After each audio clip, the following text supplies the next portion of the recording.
안녕하세요. 오늘은 N번방이 만들어지는 토양과 대안이라는 제목으로 이야기를 나눠보도록 하겠습니다.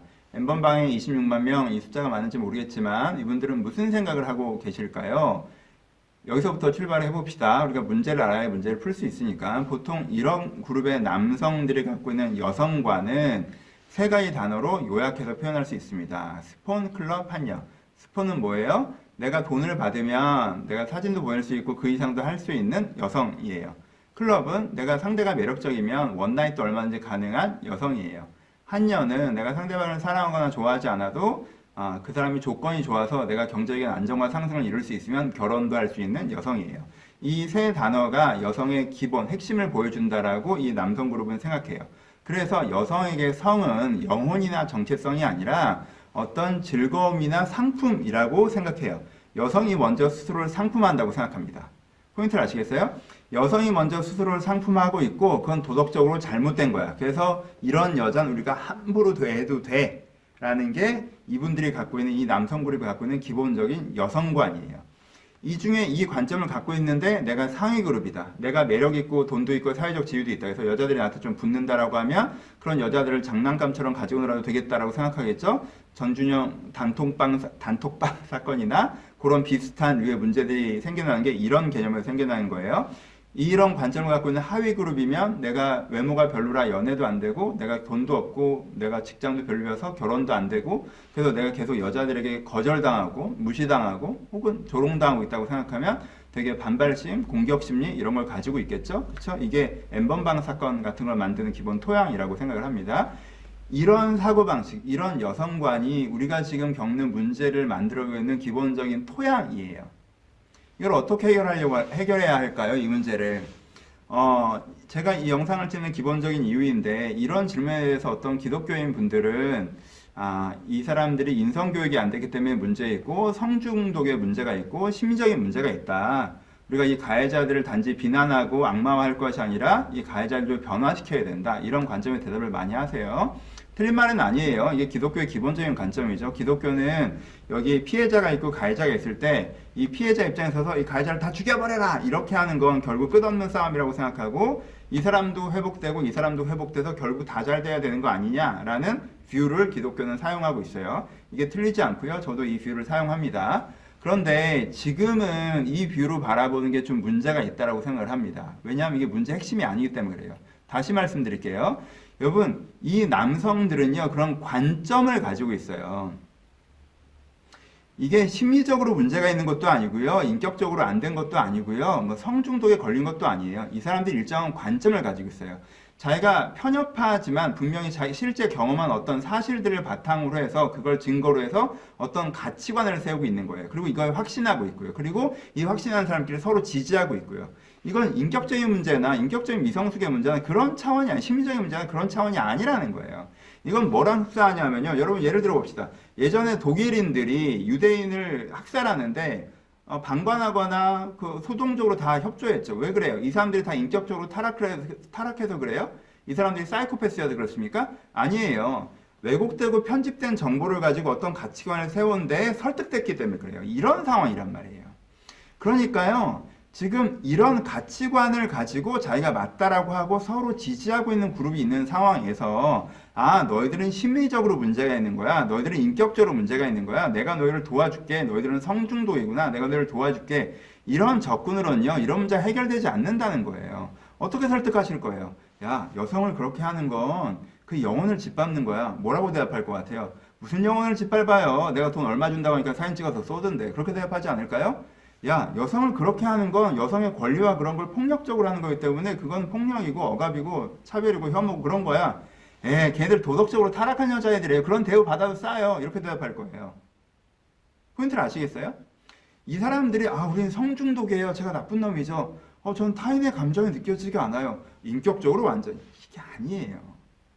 그러니까 문제 인식을 잘못하고 거기에 대한 대안이 잘못되는 접근이 된다는 거예요. 여러분, 현대사회가요, 남성들이 이런 생각에 빠질 수 있는 구조를 가지고 있습니다. 이게 이 생각을 바꿔줄 수 있는 시대정신이 지금 부재한 상태예요. 이게 생각의 크레바스가 발생한 건데, 보세요. 이전에는요, 이런 성상품화 이슈를요, 장기 매매 구조로 봤어요. 자기 장기를 판매해서 돈을 받고 싶은 사람이 세상에 어디 있습니까?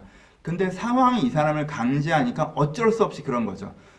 그러니까 우리가 그런 사건을 바라볼 때라도 이 사람이 자발적으로 진심으로 좋아서 했다고 생각하잖아요. 상황이 이 사람을 강제했다고 생각하는 거예요. 요구적으로 성매매나 성상품화를 바라보는 거예요. 자기 스스로 성을 상품화하고 성을 매매하고 싶은 여성이 어디 있습니까? 그러고 있다고 하더라도 사실은 상황이 이 여자를 강제하는 거라는 거예요. 이렇게 생각하기 때문에 성매매 문제가 발견돼도 성매수자, 산 남자들만 처벌받지 여성들은 처벌받지 않는 거예요. 이렇게 해석을 하니까. 그렇죠? 보세요. 근데 여기에 새로운 사고방식이 들어오기 시작했어요. 어떤 사고방식이냐면요. 이런 보수적인 사고방식이 아니라 굉장히 진보적인 사고방식이라 내 성적 매력이라고 하는 것은 내 얼굴이나 내 똑똑함이나 뭐 그 어떤 내가 갖고 있는 기본적인 내 건강한 신체나 기본적인 내 능력이다, 내 재능이다 라고 바라보는 거예요. 그래서 내가 그 재능을 가지고 돈을 벌건 내가 그 재능을 가지고 어떻게 사용하건 그건 내 권리다 라고 바라보는 거예요. 그러니까 일본에서 AV 배우 같은 분들이 이제는 되게 당당하게 밝히고 팬클럽도 생기고 막 이런 문화들, 그리고 성매매에 종사한다고 해서 그걸 하나의 직업으로 존중해주는 문화, 이런 유럽적인 인식, 이거는 뭐예요? 굉장히 진보적인 세계 가치관이에요. 그렇죠? 이런 세계관이 지금 들어오고 있어요.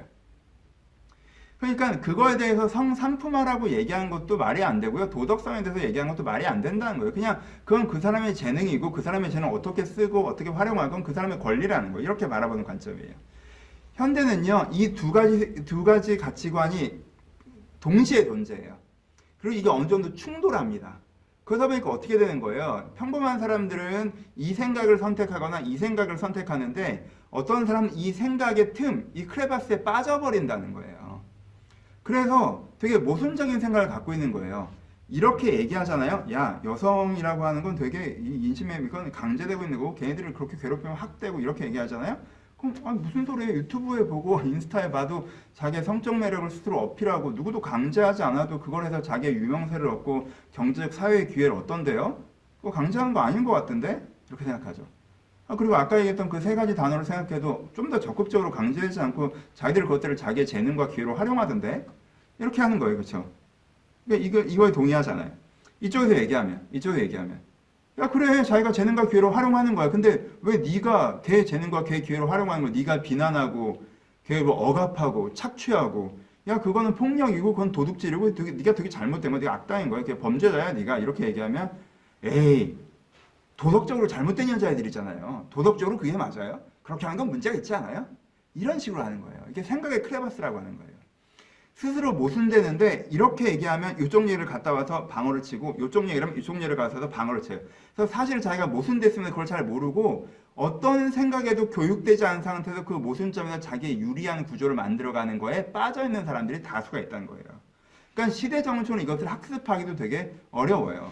여러분 복습합시다. 보세요. 기독교인들은 자꾸 이게 피해자나 가해자를 모두 회복하려는 구조를 갖고 있기 때문에 이 가해자들이 벌써 자기가 문제라고 인지한다고 생각해서 얘네들은 뭔가 성중독이야, 얘네들은 심리적인 문제가 있는 애들이야, 얘네들은 뭐 인성교육이 잘 안 된 애들이야, 얘네들은 뭐 성장 과정에 문제가 있겠지, 우리가 얘네들을 도와줘야 돼, 회복돼야 돼, 이런 관점으로 접근해요. 아니에요. 이 사람들은 이 사람들을 너무 어떤 면에서 비하하는 거예요. 이 사람들 되게 평범하신 분들이에요. 근데 어떤 특정한 가치관을 갖고 있는 거예요.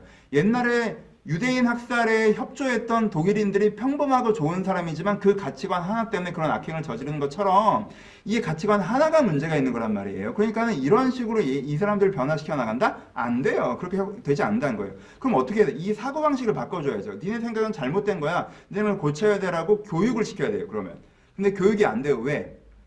교육을 하려면 시대가 한 가지 절대적인 시대 정신을 가지고 이 사람을 설득하고 끌고 나가야 되는데 시대 정신 자체가 이 충돌하는 모순을 갖고 있는 충돌하는 상황이기 때문에 그 틈이 이 사람들의 생각이 그냥 버티게 만들어주는 거에 있다는 거예요. 그럼 어떻게 해야 돼요?